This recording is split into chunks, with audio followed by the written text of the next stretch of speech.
तो Uttar Pradesh current affairs के अंतर्गत आज क्या कुछ खास होने वाला है इस वीक अगर हम देखें तो यूपी सरकार के कुछ स्कीम्स हैं। अच्छा, दो चीज़ें रहती हैं, एक स्कीम जो करंट में रहती है वो एग्जाम में आपसे पूछी जाती है, लेकिन एक ऐसी भी स्कीम रहती है जो कई साल पहले लॉन्च की गई है, लेकिन उसमें भी लगातार कुछ ना कुछ अपडेट होता रहता है। ऐसी भी स्कीम्स आपको पढ़नी चाहिए, यानी अपडेट क्या हुआ है। जैसे कि सरकार ने चला रखी है एक पोषण अभियान, ठीक है, 2022 की स्कीम है, लेकिन अगर आप हर साल देखें तो सरकार उससे रिलेटेड डेटा जारी करती है, क्या अचीवमेंट किए हैं, क्या लक्ष्य हमने बनाए थे, क्या हासिल कर लिया है, अभी क्या काम चल रहा है, या उसमें हमने क्या कुछ और ऐड किया उसे बेहतर करने के लिए। तो यहाँ पे स्कीम दोनों तरीके की पढ़नी होती है, एक जो यहाँ पर रिसेंट ईयर में आपको जब एग्जाम देने जा रहे हैं वो नई के आई हैं, और एक ऐसी स्कीम जो लगातार अपडेट होती रहती हैं, उन दोनों तरीके की। ऐसी आज कुछ यूपी के बारे में हम यहाँ पर पढ़ने वाले हैं, कुछ एस्पेक्ट को लेकर के। सबसे पहले यहाँ पे देखिए, उत्तर प्रदेश में हाल ही में यहाँ पर एक घोषणा की गई है कि लखनऊ में क्षेत्रीय मौसम विज्ञान केंद्र खोला जाएगा, ठीक है। तो एक इंपॉर्टेंट फैक्ट है, डेटा को लेकर के, मौसम को लेकर के, मानसून लगातार चेंज होता रहा है, और इसलिए जैसे मैंने आपको कहा भी था कि यूपी सरकार अब यहाँ पर यूपी स्पेशलाइज्ड यहाँ पर मानसून को यहाँ पर ज़्यादा स्पेसिफिक डेटा प्रोवाइड कराने को लेकर के लगातार प्रयास कर रही है। उसी के दृष्टिकोण से देखा जाए तो क्षेत्रीय मौसम विज्ञान केंद्र यहाँ पर अहम रोल अदा करने वाला है। तो चलिए समझते हैं आखिर ये क्या है। सबसे पहले देखें तो लखनऊ में क्षेत्रीय मौसम विज्ञान केंद्र के उद्घाटन यहाँ पर केंद्रीय मंत्री डॉक्टर जितेंद्र सिंह तथा उत्तर प्रदेश के मुख्यमंत्री योगी आदित्यनाथ के द्वारा यहाँ पर किया गया है। नाम फुल फॉर्म यहाँ पे शॉर्ट में से आरएमसी भी कहते हैं, क्षेत्रीय मौसम विज्ञान केंद्र भी आप इसे यहाँ पर कहते हैं। स्थापना देखा जाए तो किस पर्पज से यहाँ पर की गई, तो रीजन वाइज भी होता है कई बार, उत्तरी भारत, मध्य भारत, दक्षिणी भारत, पश्चिमी भारत, पूर्वी भारत। तो यहाँ पे देखा जाए तो उत्तरी भारत में मौसम पूर्वानुमान एवं आपदा प्रबंधन सेवाओं को सुदृढ़ करने के लिए इसकी स्थापना की गई। यानी एक हिस्सा इसका यह भी होगा कि सिर्फ ये यूपी का नहीं बल्कि उत्तरी क्षेत्रों को भी यहाँ पे सेवाएं प्रदान करेगा, जानकारी उसकी साझा करेगा। तो थोड़ा समझते हैं ये काम कैसे करेगा। इसमें काम करता है एक रडार नेटवर्क। रडार नेटवर्क आपको, यानी कि अलग अलग क्षेत्रों में एक रडार लगाए जाते हैं जो सैटेलाइट से यहाँ पर जो सिग्नल्स मिले जाते हैं उनको कैच करता है, फिर उसको रिले ट्रांसमिशन और बाकी यहाँ पे कंपोनेंट्स के माध्यम से केंद्रों तक पहुंचाता है। अब यहाँ पर देखा जाए तो यूपी में जो यह मौसम विज्ञान केंद्र आपको लगने जा रहा है, वर्ष 2014 से अब तक देखें तो भारत में केवल 17 डॉपलर वेदर रडार यहाँ पर थे। अब यहां पर देखा वर्तमान में इनकी संख्या लगभग 3 गुनी हो गई, लेकिन 17 से बढ़कर के 50 इनकी संख्या हो गई है, और साथ ही 50 और रडार यहां पर स्थापित करने की योजना, यानी कि बड़े स्तर पर आपको इस तरीके के रडार सिस्टम पूरे भारत में डेवलप किए जा रहे हैं। अब अगर हम बात करते हैं यहां पर कि अधिक स्थानीयकृत और प्रभाव आधारित मौसम पूर्वानुमान प्रदान करने के लिए इनका रोल क्या होता है, एक विशेष क्षेत्र में लगा हुआ रडार उस क्षेत्र की एक विशेष और सटीक जानकारी और डेटा आपको देता है। अगर आपका जैसे कि होता है ना, मोबाइल का नेटवर्क होता है, मोबाइल नेटवर्क अगर आप आसपास क्षेत्रों में तो अच्छा पकड़ता है, लेकिन जैसे ही एक कवरेज एरिया से आप बाहर जाते हैं तो या तो आपकी कॉल ड्रॉप होने लगेगी या आवाज अच्छी नहीं आएगी और कनेक्शन बार बार कट, और नेटवर्क भी जो होता है वो स्लो हो जाता है, इंटरनेट भी आपका स्लो चलने लगता है। तो रडार भी कुछ ऐसा ही है कि जिस एरिया कवरेज में है वहां पर आपकी जानकारी ज्यादा सटीक होगी। जैसे जैसे इस रडार एरिया नेटवर्क से आप ज्यादा आउटर की तरफ जाने लगेंगे तो वहां पर मौसम के बारे में जानकारी की सटीकता में भी कमी आने लगती है, और इसलिए जितनी ज्यादा इनकी संख्या होगी यानी कि ज्यादा बेहतर कवरेज सिस्टम और डेटा आपको ज्यादा सटीक स्थानीय स्तर पर आपको मिलना शुरू हो जाएगा। तो इसी पर्पज से देखा जाए तो इसको यहां पर लखनऊ में जो ओपन किया जा रहा है, यूपी के बारे में भी थोड़ा समझ लीजिए।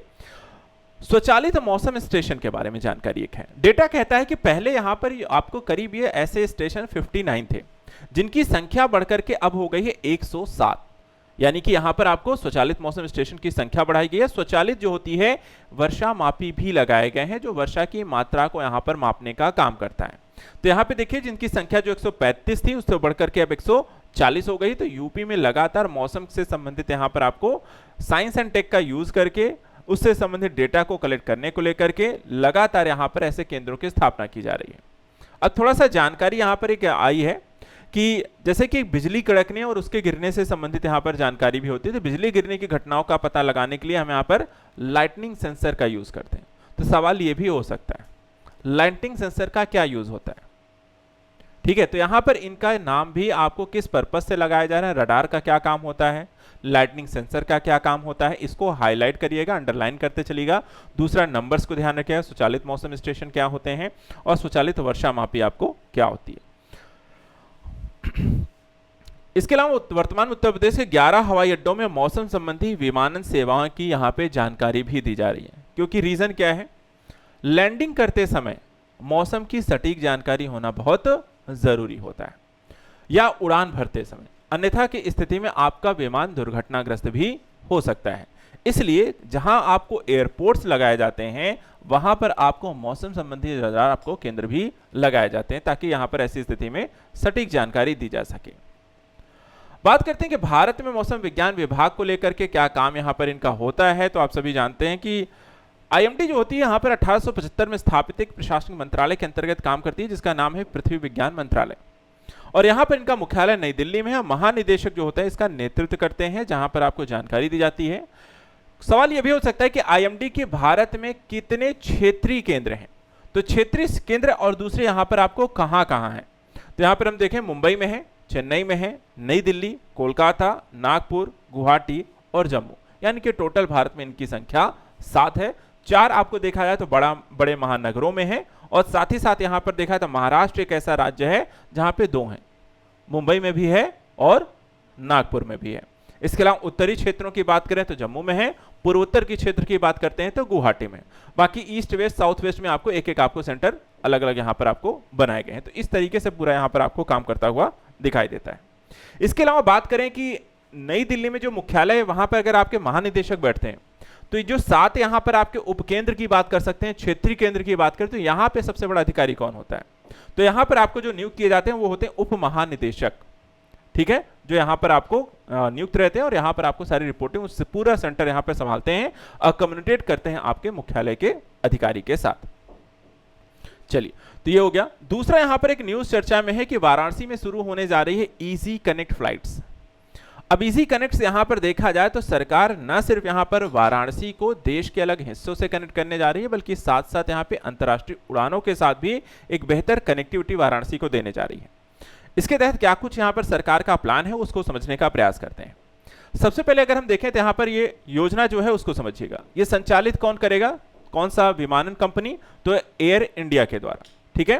तो एयर इंडिया ने वाराणसी में इजी कनेक्ट फ्लाइट्स यहां पर शुरू की हैं, और यहां पर इसको लेकर के ध्यान रखिएगा, एयर इंडिया जो है भारत सरकार के साथ एक नए हब एंड स्पोक विमानन मॉडल के तहत इजी कनेक्ट फ्लाइट की यहां पर आपको शुरुआत करने जा रही है, जिनकी क्षमता कम होती है और आसानी से यहां पर ट्रैवल और क्षेत्रीय चीजों को कनेक्ट करने में आसान रहता है। वाराणसी इस पहल में शामिल होने वाला आपको पहला भारत का शहर बनने जा रहा है, और यूपी का भी पहला, सिर्फ यूपी का नहीं है बल्कि भारत का भी। अब इजी कनेक्ट को यहां पे थोड़ा समझते हैं, आखिर ये कॉन्सेप्ट क्या है। मान लेते हैं यहां पर एक दिल्ली शहर है, ठीक है, दिल्ली एक बड़ा हब है, लेकिन उसके साथ साथ अगर हम आसपास के एरिया में देखें तो कई सारे टीयर 2 और टीयर 3 सिटीज भी डेवलप हो रहे हैं। लेकिन कई बार क्या होता है कि बड़े शहरों से छोटे शहरों की ओर डायरेक्ट फ्लाइट्स आपको नहीं मिलती है। रीजन यहां पे कंपनियां बताती हैं कि देखिए सर, हमारी क्षमता यहां पर इतने बड़े विमानों को संचालित करने के लिए छोटे शहरों में नहीं है। चलिए दिल्ली से हो सकता है एक बार हमें चांस मिल भी जाए कि इस क्षेत्रों की तरफ जा रहा हूं, लेकिन उन क्षेत्रों से क्या हमें उतनी ही क्षमता के साथ यहां पर लोग मिलेंगे या डेली बेसिस पे मिलेंगे। दिल्ली टू मुंबई, मुंबई टू दिल्ली आसान है, लोगों का आना जाना ज्यादा है, हर तरीके के यहाँ पे यात्री हैं। लेकिन अगर आप बात करें कि दिल्ली से लखनऊ जाना हो या उससे भी छोटे शहरों की तरफ, आप प्रयागराज, गोरखपुर और इन क्षेत्रों की तरफ आप जाते हैं, तो क्या वहां पर यह क्षमता अभी भी है। तो ये एक बड़ा सवाल था विमानन कंपनियों और सरकार के मध्य। तो उन्होंने शुरू किया कि ठीक है, बड़े विमानों को हम नहीं संचालित कर सकते, तो एक विकल्प लाते हैं। विकल्प लाते हैं छोटे विमानों का, छोटी सीटों का, और उसके साथ साथ बड़े शहरों को हम छोटे शहरों से यहाँ पर आपको कनेक्ट करते हैं। इससे सेवाएं यहाँ पर बेहतर होंगी, और यहाँ पर साथ ही साथ आपको डेवलपमेंट के लिए आपको अगर विमानन सेवाएं हैं तो निवेशिक प्रक्रियाओं भी उस शहरों के लिए यहाँ पर बेहतर हो जाती हैं। इसी के कॉन्सेप्ट के तहत यहाँ पर कुछ ऐसी चीजें विकसित की गई, यानी हवाई यात्रा के नए ढांचे के साथ विकसित करना। आपको हब एंड स्पोक नेटवर्क के माध्यम से टीयर 2 और टीयर 3 शहरों को एक अंतर्राष्ट्रीय कनेक्टिविटी देने की एक पहल है, इजी कनेक्ट फ्लाइट।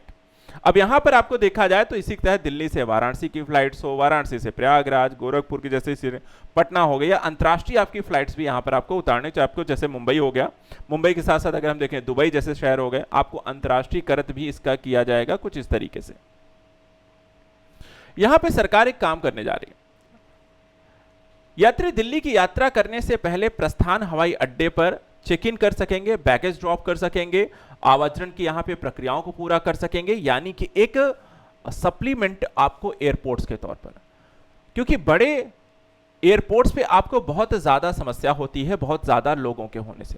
तो क्या कर रहे हैं, एक आपको ऐसे यहाँ पर स्टेशन पे उतारा जाए, वहां पे लोगों को सारी चेकिंग की जाए, सारी प्रक्रियाएं पूरी हों और उसके बाद आप बड़े स्टेशन पे आपको वापस उस प्रक्रिया से न गुजरनी पड़े। इससे क्या होगा कि आप डाइवर्ट कर सकते हैं बड़ी संख्या को छोटे एयरपोर्ट्स की तरफ, और बड़े आपके एयरपोर्ट्स पर आप जनसंख्या के दबाव को भी मैनेज कर सकते हैं। तो इससे यहां पर एक काम और होगा कि टियर 2 और टियर 3 जो शहर हैं उनको भी डेवलपमेंट के चांसेस से मिलने लगेंगे।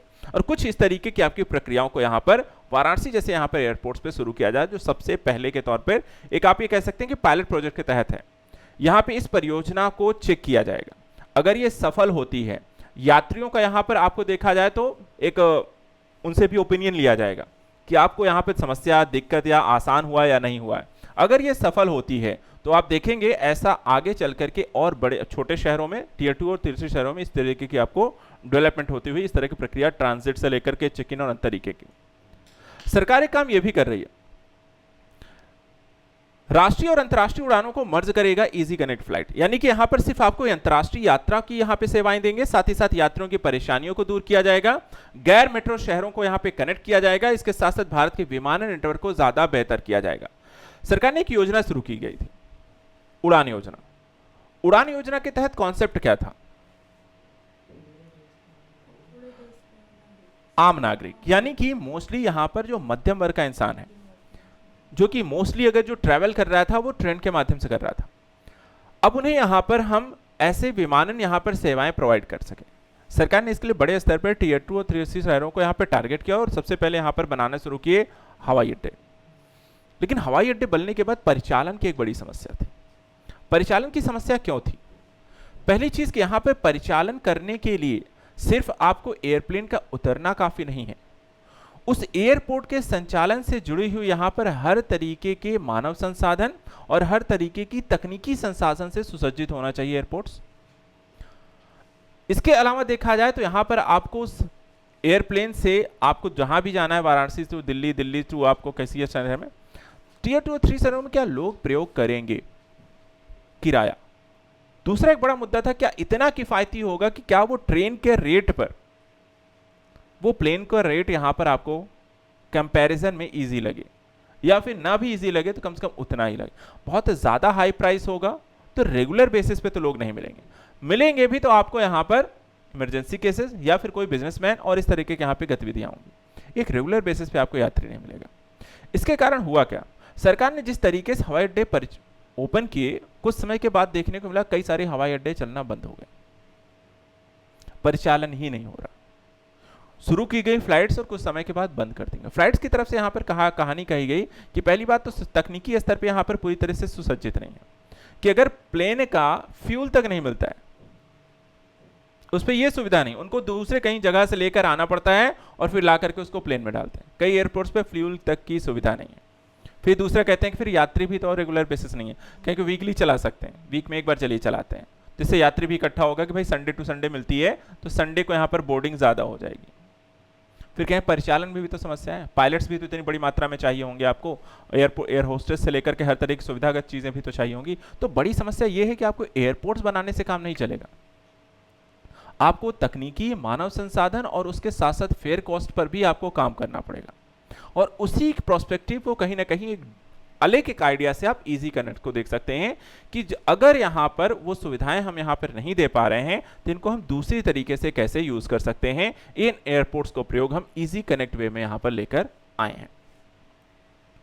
अब एयर इंडिया ने वाराणसी से इजी कनेक्ट फ्लाइट को वैश्विक पहुंच भी दी है और करीब 17 अंतरराष्ट्रीय यहां पे जगहों में आपको अंतरराष्ट्रीय फ्लाइट्स भी आपको यहां पर ले सकते हैं, जिसमें आपको देखा जाए तो कुछ शहरों के नाम यहां पे हैं, लंदन है, फ्रैंकफर्ट है, रोम है, मिलान है, ज्यूरिक है, सिंगापुर है, मनीला है, फुकेट है, रियाद, दुबई जैसे यहाँ पर कुआलालंपुर शहरों को इसमें शामिल किया जाएगा, जो इजी कनेक्ट फ्लाइट यहाँ पर नेटवर्क के तहत जुड़ेंगे और आपको यहाँ पर फ्लाइट्स भी इनकी मिलेगी।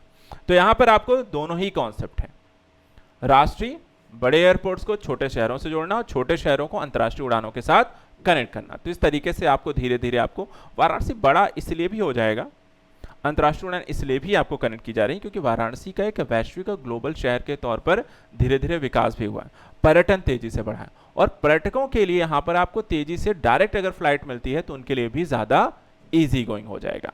तो उस पर्पज से देखा है तो वाराणसी के लिए चलो एक प्रोस्पेक्टिव है कि ये सफल हो सकता है, लेकिन क्या यही कॉन्सेप्ट हर टियर 2-3 शहर में लागू हो जाएगा, ये एक बड़ा क्वेश्चन होगा। इसलिए बहुत ही चुन करके आपको इसका डिसीजन भी लेना होगा फिलहाल। लेकिन कॉन्सेप्ट क्या है उसको ध्यान रखिए, कहां शुरू की गई है, क्या करने वाले हैं वो देखेंगे। तीसरा यहां पे सरकार के देखा यूपी सरकार के द्वारा टेक होम राशन मॉडल एक डेवलप किया गया है। इस राशन मॉडल को यहां पर अभी एक अलग पहचान मिलती हुई दिखाई दी है। इसका कुछ डेटा यहां पर सामने आया है जिससे यहां पर यूपी अपने आप में खास तरीके की पहल करता हुआ दिखाई दे रहा है। ये खास पहल क्या है? अभी तक हम देखते हैं कि मोस्टली राशन आपको कहां से मिलता है? राशन केंद्रों से मिलता है, ठीक है, राशन की दुकानों से मिलता है।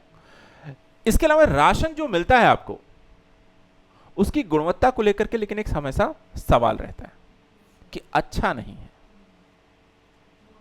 मोटा चावल है या किसी तरीके का आपको जो अनाज मिल रहा है लोग खरीद लेते हैं, खाते भी नहीं है, बेच देते हैं, और या पशुओं के लिए किसान यूज कर लेता है।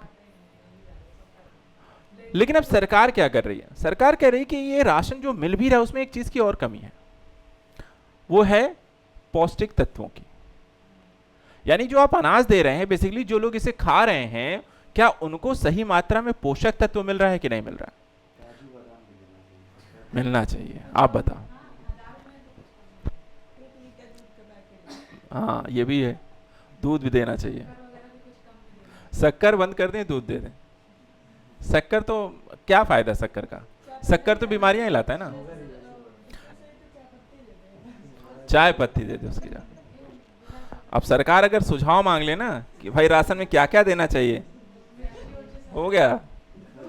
सरकार कहेगी इससे अच्छा राशन बंद कर दो आप। अब आप ही लोग देख रहे हो, कोई कह रहा है चीनी दे दो, कोई कह रहा है भाई नमक दे दो, कोई कह रहा है भाई मसाले दे दो, सब्जी पूरे किचन का।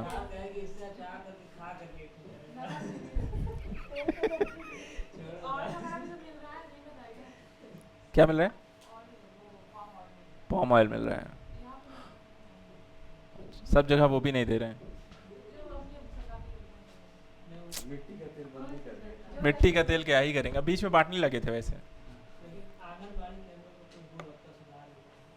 आंगनवाड़ी केंद्रों का सुधार हुआ है, लेकिन एक सुधार जो किया गया बहुत जरूरी पहलू था, जो कि आप जो भोजन दे रहे हैं या राशन दे रहे हैं, ये बहुत सही पहलू था कि क्या उसमें न्यूट्रिशंस है। दूसरी चीज, आप इसे दे किसको रहे हैं? स्कूलों में भी है, जो बच्चा बड़ा हो रहा है उसके लिए बहुत जरूरी था कि आप एक न्यूट्रिशन बेस्ड आप उन्हें फूड दें। सरकार यहाँ पे देखा जाए तो इस पहलू को लेकर के काम कर रही है। क्या काम कर रही है कि यूपी सरकार जो है एक आंगनवाड़ी केंद्रों के माध्यम से साथ साथ गर्भवती महिलाओं और बच्चों को एक पोषक युक्त यहाँ पर पदार्थों को उपलब्ध कराने के लिए यहाँ पर एक विशेष पहल की थी, टेक होम राशन। इसमें एक विशेष जो काम वहां पे किया गया, जो यहाँ पर एक मॉडल बन जाता है जिसे टीएचआर मॉडल भी कहते हैं। ये टीएचआर मॉडल में सरकार ने महिला स्वयं सहायता समूहों के साथ मिल करके आपको जो भी दलिया है, मूंग दाल खिचड़ी जैसी पौष्टिक तत्व हैं, आटा बेसन का हलवा है, एनर्जी, यहाँ पर ये सारी जो बेस्ड हैं आपको चीजें प्रोवाइड कराने हैं, वहां पर आपको पौष्टिक खाद्य पदार्थ के तौर पर इनको शामिल कर रही है। यानी कि आपको जो पदार्थ दिए जाएंगे राशन के तहत, वो बेसिकली आपको न्यूट्रिशन बेस्ड राशन होगा। और ये आपको हाँ हलवा भी है, हलवा भी है, मिल रहा है। वापस से स्कूलिंग नहीं जाना है। हाँ ठीक है, तो यहाँ पर ये भी है, सारी चीजें मिल रहा है। दलिया मिल रही है, दलिया नहीं पसंद है, मूंग आपको दाल है, हलवा खिचड़ी है, आटा बेसन सब मिल रहा है। जाना है फिर से स्कूल। दवा तो अभी मिलती है, दवा मिलती है, खासकर लड़कियों को अभी भी दी जाती है। आयरन कैल्शियम की गोलियां जो होती हैं वो वितरित की जाती हैं।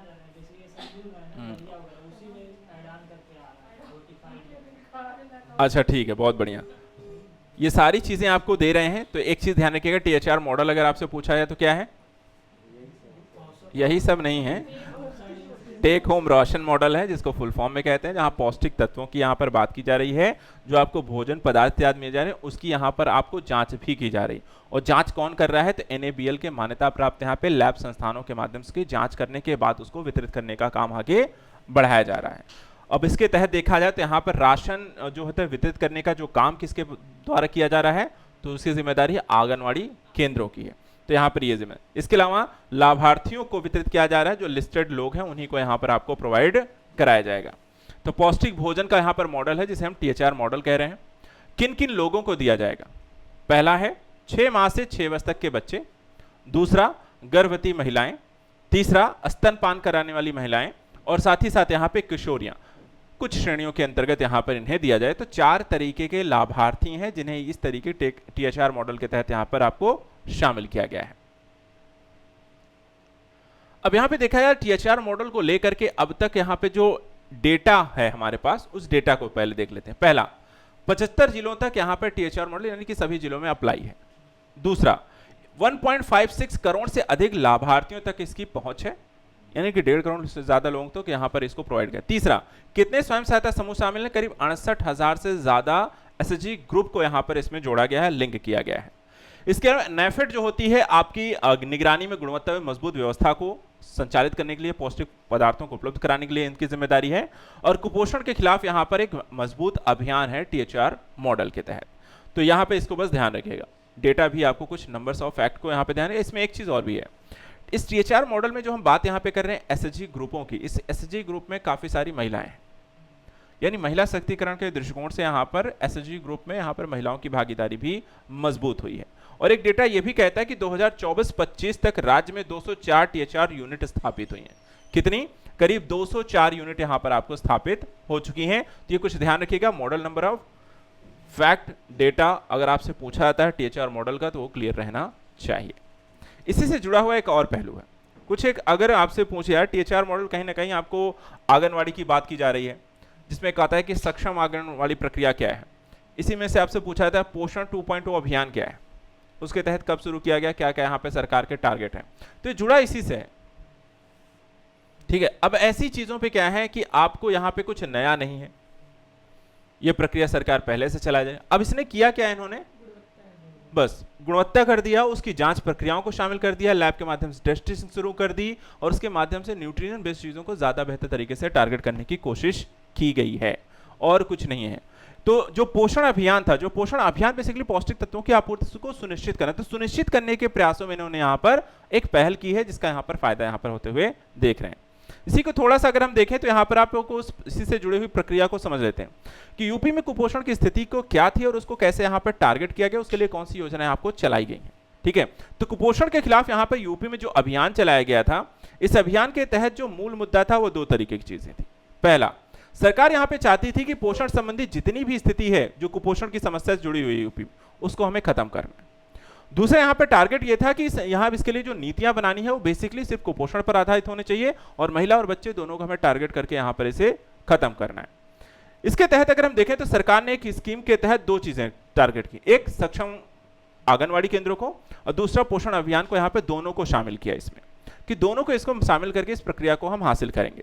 तो यहाँ पर उत्तर प्रदेश सरकार ने एक रेसिपी आधारित पूरक पोषण को यहाँ पे शुरू किया, यानी कि यहाँ पर किसी चीज को बनाना कैसे है उसकी एक रेसिपी होती है।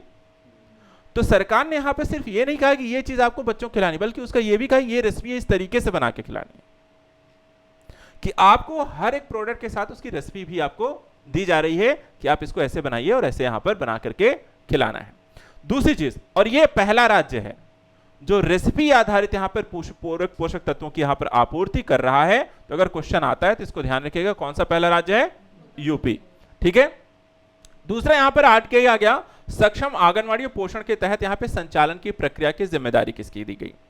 तीसरा यहाँ पे था कि टारगेट किसको किया गया, तो पहले यहाँ पे शिशु, दूसरा यहाँ पर मातृ, और इन दोनों के आहार को यहाँ पर आपको संतुलित करना था, और प्रति माह देखा जाए तो लगभग 1.56 करोड़ लाभार्थियों के पोषण सामग्री के वितरण को सुनिश्चित किया जाता है। अब यहाँ पे एक चीज है कि हम टेस्टिंग कैसे करेंगे, तो इन्होंने कहा कि इसके लिए ट्रैकिंग कैसे की जाए, कि जो चीज हमने कहा कि चलिए केंद्र से निकला वो स्कूलों तक पहुंचा कि नहीं पहुंचा, बीच में ही तो किसी ने उतार नहीं लिया, चेंज नहीं कर दिया है, गाड़ी कहीं रुक तो नहीं गई है, या अपना रूट तो नहीं चेंज कर दिया है। तो सरकार ने यहाँ पे क्या किया, प्रौद्योगिकी का इस्तेमाल किया। साइंस एंड टेक के तहत यहाँ पर उन्होंने क्या किया, जीपीएस ट्रैकिंग, क्यूआर कोड और ओटीपी आधारित सत्यापन की प्रक्रिया लागू कर दी इन सब में। यानी जहां से निकलना है, जहां तक पहुंचना है, उसमें क्यूआर कोड होगा जिसको स्कैन करोगे तभी वहां पे चीजें क्लियर होंगी। उसके लिए भी एक ओटीपी आएगा जो कि वहां पर आपको सीधा आएगा आपके फोन पे, और वहां पे आप ओटीपी बताइए तब आपको निकले, और प्लस जिस वाहन से जा रहा है उसमें जीपीएस ट्रैकिंग रहेगी। कि गाड़ी कहां कहां और कैसे कैसे गुजरी है, क्या रूट तो नहीं चेंज किया गया, कहीं और तो नहीं है, कहीं रुकी तो नहीं है। तो इस तरीके से यहां पर इस प्रक्रिया को यहां पे लागू कर दिया गया। अब यहाँ पे पोषण सामग्री के वितरण में से क्या हुई, पारदर्शिता। हम कहते हैं ना कि पारदर्शिता की सबसे बड़ी समस्या रहती है स्कीम्स में। यहाँ पर आपको भ्रष्टाचार क्यों होता है कि ट्रांसपेरेंसी की जहां भी लूप होल्स रहते हैं उसका फायदा उठाया जाता है। तो यहाँ पे जो लूप होल्स है उसको यहाँ पे खत्म करने का एक प्रयास किया गया। लाभार्थियों तक इससे क्या हो, एक सीधी आपको पोषक युक्त जो यहाँ पे सरकार जिस तरीके की चीजें प्रोवाइड कराना चाहती है वो डायरेक्ट आप तक पहुंच को सुनिश्चित भी कर रही है। तो इसमें मुख्य विशेषताएं 3 चीजें हैं कि जीपीएस ट्रैकिंग है, क्यूआर कोड है, ओटीपी आधारित यहाँ पे वेरिफिकेशन के माध्यम से ये वितरित करने का काम किया जा रहा है। अब यहाँ पे महिला सशक्तिकरण इससे किस तरीके से हुआ है उसको भी समझेंगे। तो पहली चीज तो यहाँ पर एक तो आहार, जो कुपोषण की समस्या थी, हमने उसे दूर करना है। दूसरा यहाँ पर आंगनवाड़ी केंद्रों में महिलाओं को यहाँ पर जॉब मिल रही है। तीसरा यहाँ पर महिलाओं को जो सेल्फ हेल्प ग्रुप हैं उनको भी इसके साथ जोड़ा जा रहा है। यानी 3 तरीके से यहाँ पर महिलाओं को पोषक के आधार पर, आंगनवाड़ी केंद्रों के माध्यम से और साथ ही साथ सेल्फ हेल्प ग्रुप के माध्यम से रोजगार संबंधी यहाँ पर चीजें। तो ग्रामीण अर्थव्यवस्था मजबूत हो रही, 4000 से ज्यादा महिला यहाँ पर आपको काम से जुड़ी हुई हैं। और प्रधानमंत्री पोषण योजना के अंतर्गत बच्चों और महिलाओं के यहाँ पे पोषक आहार की भी सुविधा सुनिश्चित की जा रही है। तो महिलाओं के लिए क्या है, आय भी उपलब्ध है, रोजगार भी आपको मिल रहा है और साथ ही साथ सामाजिक सशक्तिकरण की प्रक्रिया भी उनकी मजबूत हो रही, एक पहचान उनकी है समाज में। सिर्फ घर का काम करने वाली महिलाएं नहीं है, वो अपने आप में एक अलग पहचान के रूप में यहाँ पर खुद को स्थापित कर रही है कि रोजगार करने वाली महिला है, इनकम यानी कि आय से जुड़ी हुई महिला है, आंगनवाड़ी यहाँ पे काम कर रही है। तो सामाजिक स्तर पर गांव इत्यादि में आपकी एक अलग पहचान होती है। तो यहाँ पर आपको इस तरीके से महिलाओं को सशक्त किया जा रहा है। सक्षम आंगनवाड़ी के बारे में थोड़ा सा बता देते हैं, आखिर ये है क्या स्कीम।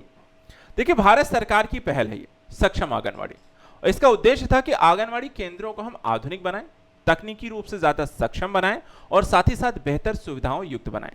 तो सरकार ने किया क्या इसके लिए, सबसे पहले देखा है तो सरकार ने यहां पर जितनी भी मॉडर्नाइजेशन की संबंधी प्रक्रिया यहां पे लागू की जा सकती हैं, जैसे कि यहां पर स्मार्ट आंगनवाड़ी केंद्रों के तहत बेहतर आधारभूत संरचनाएं, वाईफाई, डिजिटल यहाँ पे कनेक्टिविटी की सुविधाएं, स्मार्ट यहाँ पर आपको डिजिटल रिकॉर्ड, मोबाइल ऐप इत्यादि का उपयोग करना इनको लोगों को सिखाया जा रहा है। बच्चे जो हैं उनको यहाँ पर खेल आधारित शिक्षा प्रोवाइड कराई जा रही है आंगनवाड़ी केंद्रों में, और पोषण, स्वास्थ्य और टीकाकरण का यहाँ पर भी काम किया जाता है। यानी कि जो आंगनवाड़ी केंद्र है वो सिर्फ आंगनवाड़ी केंद्र नहीं रह गए, आज आधुनिक आंगनवाड़ी केंद्र है जहां पर आपको डिजिटलीकृत भी है, टीकाकरण, शिक्षा, हर तरीके के पहलुओं का एक समाकत आपका एक प्रक्रिया है। तो इस तरीके से आंगनवाड़ी कार्यकर्ताओं को प्रारंभिक बाल शिक्षा से लेकर के गर्भवती महिलाओं की यहाँ पर देखभाल से जुड़ी हुई हर तरीके के पहलुओं के माध्यम से ट्रेन किया गया है, और इनका इस्तेमाल भी आपको आंगनवाड़ी केंद्रों का इस तरीके से इसमें किया जाता है। दूसरा, पोषण 2.0 अभियान जो था ये कब शुरू किया गया, इसके तहत यहाँ पे सरकार क्या टारगेट कर रही है। तो सबसे पहली चीज यहाँ पे देखिए 2022, 1 अप्रैल 2022 को देखा है तो पोषण अभियान की शुरुआत की जाती है। टारगेट था महिलाएं, बच्चे और किशोरियां जो इस वर्ग के अंतर्गत यहां पर आती हैं, और उनमें भी किस तरीके की समस्याओं को दूर करना था, तो कुपोषण और एनीमिया को दूर करने का लक्ष्य था पोषण अभियान के तहत। तो 3 चीजें शुरू कब किया गया, कौन से वर्ग लाभान्वित हैं और किस तरीके की चीजों को टारगेट किया गया था इसमें खत्म करने का। उद्देश्य क्या क्या थे, सबसे पहले बच्चों के दृष्टिकोण से देखें तो आयु वर्ग ध्यान रखिएगा 0 से 6 वर्ष, 0 से 6 वर्ष के बच्चों को पूरक पोषण प्रदान करना। दूसरा, गर्भवती और धात्री महिलाओं को पौष्टिक आहार उपलब्ध कराना।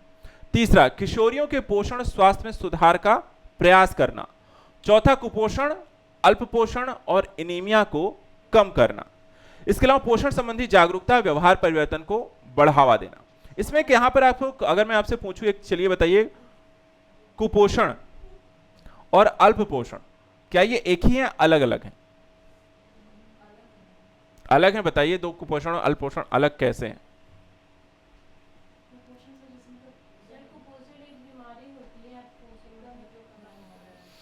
और अल्पपोषण क्या होता है? दवाई का इलाज होता है।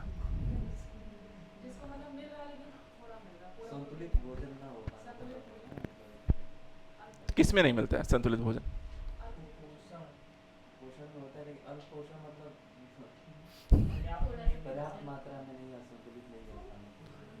अल्पपोषण में पर्याप्त नहीं मिल पाता और कुपोषण में संतुलित नहीं मिल पाता।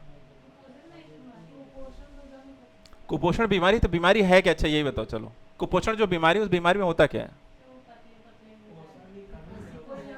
तो क्यों हो जाते हैं? पोषक तत्व नहीं मिल पाता ना, एक्चुअली वही है ना। कुपोषण क्या है? पोषक तत्वों की आपूर्ति नहीं होती। अल्प पोषण जो होता है, आपको देखा जाए तो पोषण की एक समस्या है, कैटेगराइज्ड वाइज, ठीक है। कुपोषण सिर्फ यहां पर एक बड़ा कॉन्सेप्ट है जिसमें हम बात करते हैं कि किसी भी व्यक्ति को जब पूरक पोषक तत्वों की आपूर्ति नहीं होती और उससे आपको स्वास्थ्य जनित समस्याएं होने लग जाती हैं, तो ऐसी स्थिति को हम कुपोषण कहते हैं, ठीक है। तो दो चीजें हैं, पहला पोषक तत्वों की आपूर्ति ना होना और दूसरा उससे स्वास्थ्य जनित समस्या। स्वास्थ्य को लेकर के उसमें तीन कॉन्सेप्ट हैं।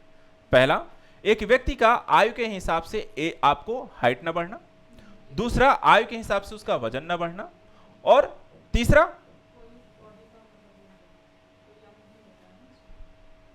क्या होता है? नहीं, वो नहीं होता। अंग विकृत होने का कोई कॉन्सेप्ट नहीं है, ठीक है। इसमें सिर्फ हाइट, बॉडी मास इंडेक्स यानी कि वजन को लेकर के है, हाइट को लेकर के है, और कई बार बच्चा होता है तो इस तरीके की जब स्थिति आपको क्रिएट होती है तो उसको हम कुपोषण की स्थिति में डाल देते हैं। अब कुपोषण के जब हम प्रकारों की बात करते हैं तब उसमें आता है अल्प पोषण। अल्प पोषण में एक व्यक्ति को यहां पर भोजन मिलना, दो तरीके कॉन्सेप्ट हैं, ठीक है। एक होता है भोजन मिल रहा है, लेकिन भोजन में भी अगर आपको संतुलित आहार नहीं मिल रहा है बच्चे का, लेकिन पेट बहुत भर रहा है, उसका पेट निकल आया है, दिखने में मोटा ताजा है, ठीक है, वो बच्चा भी क्या है, वो भी कुपोषित है। और एक ऐसा बच्चा आप देखते हैं जो यहां पर सूखी डंडी जैसा है, हड्डियां दिख रही हैं, खाने को सामान नहीं मिल रहा है, वो भी बच्चा कुपोषित है। तो अमीर के, मध्यम वर्ग के, गरीब के, हर वर्ग में आपको देखेंगे तो कुपोषित बच्चे मिलते हैं। पढ़े लिखे मां बाप भी अपने बच्चों को सही पोषण युक्त आहार नहीं देते हैं। क्या खिला रहे हैं? Burger, chowmein, pizza, momos, 2 minute वाली मैगी, सही है।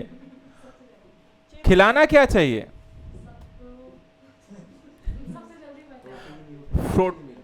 फ्रूट्स जितने भी हो गए, वेजिटेबल्स हर तरीके के उनको खिलाने चाहिए, हर तरीके के फ्रूट्स खिलाने चाहिए क्योंकि मिनरल्स के सबसे बड़े स्रोत हैं। इसके अलावा प्रोटीन युक्त यहाँ पर आहार आपको देना चाहिए। दूध यहाँ पर रेगुलर बेसिस पे बच्चों को देना चाहिए कैल्शियम की आपूर्ति के लिए। इसके अलावा आपको दालें हो गई, हर तरीके की आपको देनी चाहिए। आपको फैटी चीजों पे कंट्रोल करना है, कार्ब्स पर कंट्रोल करना है, लेकिन बाकी सारी चीजों के यहाँ पर मात्रा अनुसार उनको सब कुछ देना, क्योंकि बढ़ते बच्चे हैं तो आप उनको फैट भी दे सकते हैं, उनको यहाँ पर कार्ब्स दें, लेकिन यहाँ पर उनकी मात्रा को बस सुनिश्चित करती है। लेकिन होता क्या है कि पता लगा वहां पर फैट इतना 90% है और बाकी सब कुछ मिलाकर 10% है। फिर जो मिनरल्स भी उसको मिलने चाहिए उसमें से आप उसको क्या दे रहे हैं?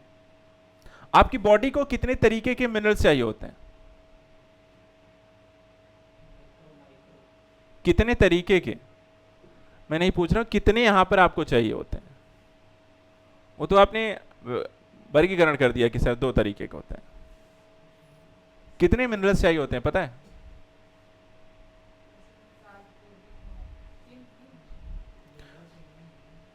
17 to 20 मिनरल्स आपको चाहिए होते हैं, और कई ऐसे मिनरल्स होते हैं जो डेली बेसिस पे चाहिए होते हैं। तो यहां पर आपको पहली बात तो पता हो कि भैया इतने तरीके के मिनरल्स भी होते हैं कि हमें कौन कौन से चाहिए, फिर उनके सोर्स पता होने चाहिए, इस सोर्स से पाए जाते हैं। उसके बाद उस सोर्स का अपने थाली में, डाइट में उसको शामिल किया होना चाहिए। फिर उस डाइट में भी उसका संतुलन होना चाहिए कि कहा गया है कि 0.1 ग्राम होना चाहिए, आप 100 ग्राम वही खाए जा रहे हैं। हाँ, तो मैंने क्या कहा, कुपोषण की समस्या दोनों तरीके से, ज्यादा भी खाने से और कम भी खाने से, लेकिन सही मात्रा में अगर आप यूज नहीं कर रहे हैं तो आपको इस तरीके की समस्या यहां पर हो रही है। थाली में आपको दाल चावल रोटी सब्जी का होना ये इस बात की पुष्टि नहीं करता है कि आप संतुलित और उचित आहार ले रहे हैं। दाल चावल रोटी सब्जी भी आप खा रहे हैं, चलिए मैं कहता हूं जंक फूड आप नहीं खा रहे हैं, तो भी इस बात की पुष्टि नहीं है कि आपके शरीर के लिए रिक्वायरमेंट जितनी चीजें हैं वो आपके उस थाली में उस वक्त के खाने में मौजूद हैं। इसलिए क्या कहा जाता है कि हर तरीके की सब्जियां खाइए, क्योंकि डेली तो आप हर तरह की सब्जी नहीं खा सकते, क्या करना है, चेंज करके खाना है। पत्तेदार भी सब्जियां खाइए, जड़ वाली भी सब्जियां खाइए, कंद वाली भी सब्जियां खाइए, यानी हर तरीके की सब्जी खानी चाहिए। दालें हर तरीके की खाइए, फ्रूट्स हर तरीके के सीजनल फल खाइए। जैसे एक चीज होती है विटामिन सी, विटामिन सी आपकी बॉडी में कभी स्टोर नहीं होता है, यानी डेली का डेली आपकी बॉडी आपने सेवन किया और डेली आपको वो निकल जाएगा। आपकी बॉडी में विटामिन सी कभी स्टोर नहीं होता है। और विटामिन सी का यूज क्या होता है आपकी बॉडी के लिए, इम्यून सिस्टम। आपका इम्यून सिस्टम स्ट्रांग रहता है विटामिन सी के कारण, और वही सबसे जरूरी है, क्योंकि मौसम, पोल्यूशन और हर तरह की गतिविधियां जो होती हैं उसके कारण इम्यून सिस्टम में आपके सबसे पहले वीक होती है, और जैसे ही आपकी इम्यून सिस्टम वीक होती है वैसे ही आपको कोई ना कोई बीमारी लगती है। अगर आपकी इम्यून सिस्टम स्ट्रांग हो तो आप कई सारी बीमारियों से बचे रह सकते हैं, और भी लंबे टाइम तक। लेकिन उसके लिए आपको विटामिन सी का भरपूर मात्रा में यूज करना होगा, वो भी डेली बेसिस पे। अब विटामिन सी मिलती कहां से है,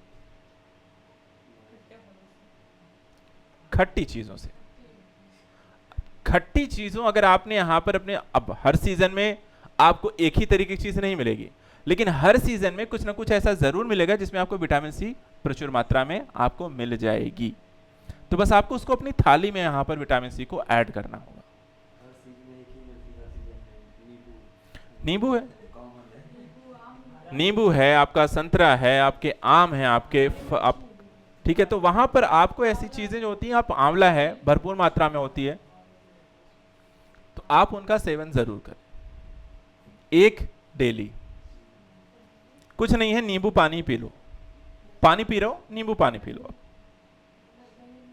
आपकी बीमारी का एक जो बहुत बड़ा इलाज है, बीमारी नहीं होने देगा। जब बीमारी नहीं होने देगा तो एक हद तक जो आप कम से कम सीजनल है, बाकी सारी चीजें हैं, बॉडी के इम्यून सिस्टम के लिए बहुत जरूरी है। ऐसे आपकी आंखों के लिए विटामिन ए की जरूरत पड़ती है।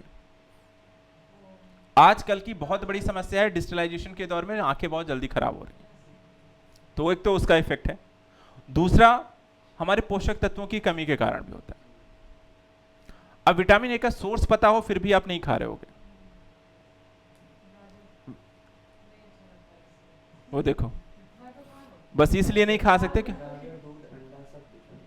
हाँ, कुछ विकल्प भी हैं। ऐसा नहीं है कि आपको एक चीज नहीं अच्छी लगती आप मत खाओ, विकल्प आपके पास होने चाहिए।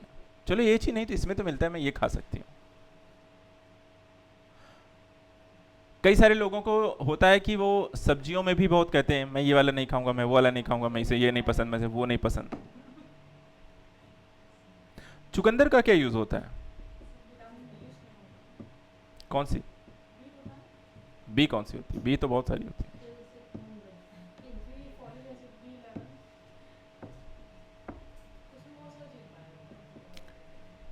सलाद, आदमी कहता है ना सलाद खानी चाहिए, भूख ज्यादा लग रही हो सैलेड यूज करो, बेस्ट। तो ये सारी चीजें जो पोषण को लेकर के आपको जो इंक्वायरी आपने वैसे पढ़ी होगी, 9, 10, 11, 12 करके आए हो, तो बायोलॉजी का एक सेक्शन बस यही रहता है, पोषक तत्व। वो इंसानों के साथ साथ पौधों तक का पढ़ाता है आदमी, कि पौधों को भी पोषक तत्व चाहिए ये वाले। तो इंसान अपना नहीं याद रखता है तो पौधे का क्या ही याद रखेगा। वो अपना नहीं ध्यान रखता है कि मुझे क्या खाना है ना। चलो ठीक है, भूख लगी है, जो सामने मिल गया खा लो, आगे का पता नहीं मिलेगा नहीं मिलेगा।